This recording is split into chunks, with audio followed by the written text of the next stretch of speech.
There are some special diet consideration for babies and their optimal health. Let's go through it. Generally, breastfeeding is recommended for the first 2 years of the baby's life. And that recommendation is from the World Health Organization. The baby should have breast milk exclusively for the first 6 months, and then a combination diet of solid foods and breast milk up to 2 years.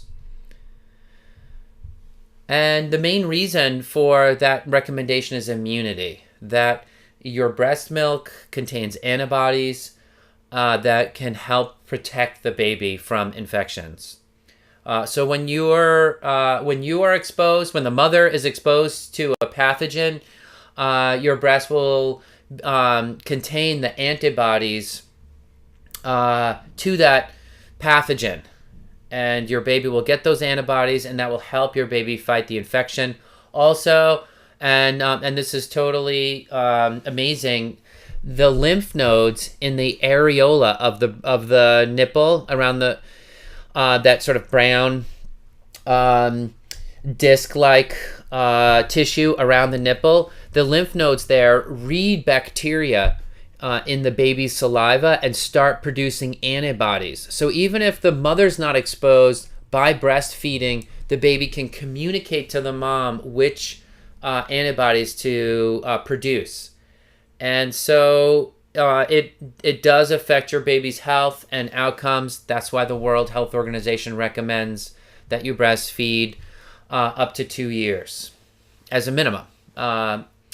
So nursing, nurse on demand as the baby desires. Offer both sides with each feeding. I want to mention that nursing has a much higher caloric and metabolic demand on the mother than pregnancy. Most moms think, okay, the hard part was pregnancy. Now I'm done, and it's true that your body will feel a lot better after the baby's out because the baby was getting big and starting to crowd out organs, etc. But the metabolic demand after pregnancy is actually greater if you're breastfeeding. Your baby's much bigger than it was while pregnant. Just think about it. At the end of the first trimester, what was your baby's weight? A pound? Now that the baby is out of the womb for 6 months, your baby might be 18 pounds or 17 pounds or literally 17 times the size it was at the end of the first trimester. And you're giving if you're breastfeeding exclusively, all those calories are coming from your body, and so it's a much higher caloric metabolic demand. And so you may actually feel more tired nursing than during pregnancy. Just think about that. Studies show that the kind of fats in your diet do affect the quality of fats in your breast milk. So make sure that you're getting good quality healthy fats like olive oil, ghee, coconut oil, avocados, etc. And avoid those unhealthy oils like trans fats. Babies raised on formula grow differently than babies raised on breast milk. In the first 2 months, the breast fed babies gain weight faster, but then after that, the formula-fed infants gain weight much faster and length from 2 months onward. So a lot of times if mothers are breastfeeding, they start to worry, oh, is my baby too small? Because they look up on the CDC charts and see that their baby is underweight. Well, the CDC charts are based on the average in the population, and lots of moms are using formula. And so the CDC charts basically reflect formula-fed growth. If you look on the World Health Organization charts, that is more reflective of infants raised on breast milk. And so check those charts instead of the CDC. Actually, the CDC considers the WHO charts to be optimal, and they don't recommend their own charts, which I think is amazing. That the charts the CDC use that the CDC themselves don't recommend using their own charts. So yeah, if your baby seems too small compared to normal statistics, don't be alarmed. It could actually be its natural weight. Check the WHO charts. Beginning around 6 months, many children are ready for and interested in table food. I've seen some experts recommend that you start feeding your child when they start to show lots of interest in food as one metric. When you start giving your baby solid foods, you can start exposing them to common allergens like peanut butter, eggs, gluten, etc. That actually has been shown to prevent allergies from showing up later on. Now, this doesn't mean that you're going to give them full meals of this stuff. Your baby's GI tract may not be ready for a meal of peanut butter. So you're just giving them a little taste of it here and there, just giving them some exposure. A bite or two, a half teaspoon of some peanut butter, or a quarter teaspoon of peanut butter, something like that. Don't give your baby honey until after the first year because it may contain a bacteria that can be fatal to babies' immature digestive tracts. Your baby should not drink any milk other than breast milk for the first year. Younger babies can't handle cow dairy, for example. And specifically, they can't handle the extra minerals, protein, and sodium in cow's milk. And also, consuming cow's milk can cause bleeding in their colon. Kimberly, one of our teachers, says that she attributes her chronic constipation and sinus issues throughout childhood due to the fact she was given rice cereal with milk nightly, starting from when she was a few months old. And her her mom said that when they started doing that, she started to get ear infections, and then treating those ear infections with antibiotics. So that caused a little downward spiral in her health. Salt. Don't give your baby salt in the in the first 12 months because their kidneys are also a little weak. So when you start introducing foods to your child, you don't add salt to the food. Wait until year 2 to give your child wheat. Now you can give them a little bit. You can introduce them to wheat earlier than that to prevent allergies, but don't give them lots of wheat as as a macronutrient. Instead, give them root veggies and basmati rice. There are numerous approaches on how to introduce food to your child, so just research what feels best for your family and discuss with practitioners. Ideally, you want your child to have a varied diet with lots of wholesome, fresh, organic, unprocessed foods that are low in added salt and sugar. Not the typical sugary fruit drinks.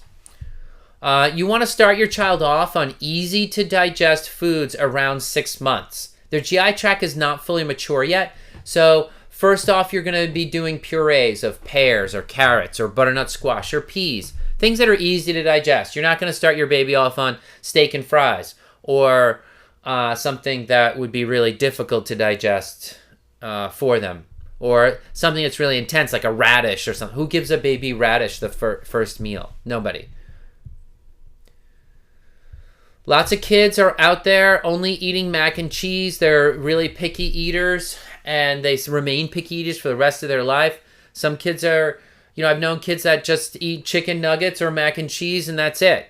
And they'll also have ice cream and soda, and that's it. But that's not ideal. And you want your kids to be flexible. You want them to have just an easy time where, and also to get the basic good nutrient profile, etc. So with my kids, I give them a taste of everything to encourage a varied palate. They don't need to finish it all, but they need to try it every time.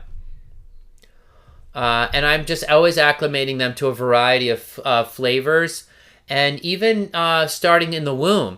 While the child's in the womb, have mom be eating a variety of flavors too, because that actually does help the baby become a more flexible eater after they're born, which is incredible.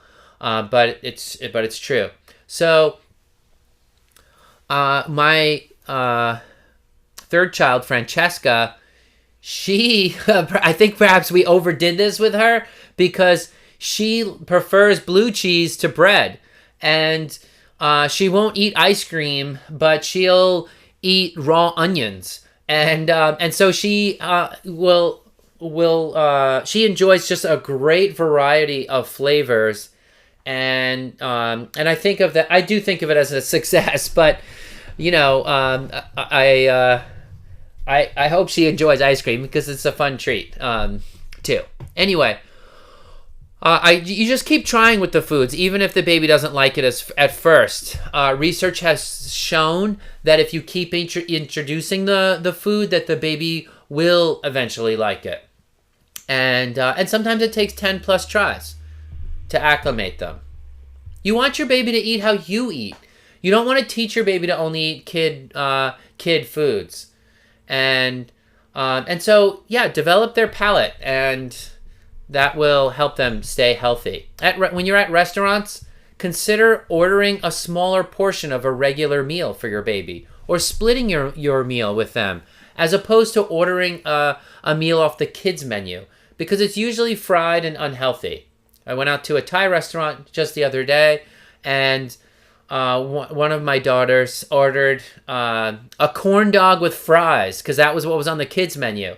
And meanwhile, the rest of us are having Thai food. Well, I think of that as an opportunity lost. For strong tastes like endives, shiitake mushrooms, bitter greens, etc., try steaming those ingredients with a potato and then pureeing it to get a milder version of that taste. And that will help your baby get used to it. Remember, your baby has much stronger taste buds than you. I remember as a kid, I could easily tell the difference in taste between fresh food and leftovers the next day. Now my taste buds are a little more dull than that. And so taste bud sensitivity does decrease with age. Baby-led weaning. Baby-led weaning moves away from the idea that you start your baby with purees and gives them easy-to-chew foods like bananas or very well-cooked sweet potatoes or avocados, etc. And then the baby can kind of decide for themselves how much of that they want to eat. Kimberly relates that her sister gave her niece bison within the first week, and her niece loved it. Well, there you go. One thing is parents are always pushing lots of greens and vegetables on their kids, and that's a good thing, but don't stress over your kids getting nutrients too much, because once their digestive tract is mature and once it's loaded with healthy bacteria, kids are generally good absorbers of vitamins and minerals, and they're actually better absorbers of vitamins and minerals than adults. So they're getting more nutrients from the same food that you're eating.